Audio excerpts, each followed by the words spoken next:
ലൈംഗികാതിക്രമം നടത്തിയെന്ന ആരോപണത്തെ തുടർന്ന് കോഴിക്കോട് ഗോവിന്ദപുരം സ്വദേശി ദീപക് ജീവനൊടുക്കിയ കേസിൽ പ്രതി ചേർത്ത യുവതിക്കായി പോലീസ് അന്വേഷണം തുടങ്ങി. കേസെടുത്തതിന് പിന്നാലെ അരീക്കോട് പഞ്ചായത്ത് മുൻ മുസ്ലിം ലീഗ് മെമ്പർ ഷിംജിത മുസ്തഫ ഒളിവിലാണ്. ഇവരുടെ മൊബൈൽ ഫോൺ കസ്റ്റഡിയിലെടുക്കുന്നതടക്കമുള്ള നടപടികളിലേക്ക് കടക്കാനാണ് പോലീസ് തീരുമാനം. ബസ്സിലെ CCTV ദൃശ്യങ്ങൾ പോലീസ് ശേഖരിച്ചു. ബസ് യാത്രയ്ക്കിടെ ലൈംഗികാതിക്രമം നടത്തിയെന്നാരോപിച്ച് ദൃശ്യങ്ങൾ പകർത്തി വീഡിയോ പ്രചരിപ്പിച്ച സംഭവത്തിൽ ഷിംജിതയ്ക്കെതിരെ ആത്മഹത്യാ പ്രേരണ കുറ്റം ചുമത്തിയാണ് പോലീസ് കേസെടുത്തത്.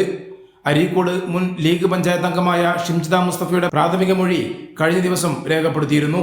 എന്നാൽ കേസെടുത്തതിനു പിന്നാലെ ഇവർ ഒളിവിൽ പോയതായി പോലീസ് പറയുന്നു. മൊബൈൽ ഫോൺ സ്വിച്ച് ഓഫ് ആണ്. വീട്ടിൽ നിന്ന് മാറി നിൽക്കുന്നതായാണ് പോലീസ് നൽകുന്ന വിവരം. ബസ്സിലെ CCTV ദൃശ്യങ്ങൾ പോലീസ് ശേഖരിച്ചു. ബസ്സിലുണ്ടായ സാഹചര്യങ്ങൾ പരിശോധിക്കാനാണ് ദൃശ്യങ്ങൾ എടുത്തത്. ഷിംജിതയെ പിടികൂടണമെന്നും എങ്കിലേ നീതി കിട്ടുകയുള്ളൂവെന്നും ദീപകിന്റെ മാതാപിതാക്കൾ പ്രതികരിച്ചു. ഒരമ്മക്ക് ഇങ്ങനത്തെ യോഗം ഉണ്ടാവരുത്. ഒരമ്മക്ക് ഇങ്ങനത്തെ യോഗം ആർക്കും സഹിക്കാൻ പറ്റൂല. ഏത് മക്കൾക്കും അമ്മക്കും അച്ഛനും ഇങ്ങനത്തെ ഒരു യോഗം ഉണ്ടാവരുത്. ബസ്സിലെ ദൃശ്യങ്ങൾ പകർത്തിയ ഷിംജിതയുടെ മൊബൈൽ ഫോൺ പോലീസ് കസ്റ്റഡിയിലെടുക്കും. സൈബർ സെല്ലിന്റെ സഹായവും അന്വേഷണ സംഘം തേടിയിട്ടുണ്ട്.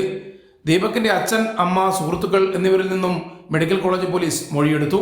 സംഭവത്തിൽ നോർത്ത് സോൺ DIG അന്വേഷിച്ച് ഒരാഴ്ചക്കകം റിപ്പോർട്ട് നൽകാൻ മനുഷ്യാവകാശ കമ്മീഷനും ഉത്തരവിട്ടിട്ടുണ്ട്.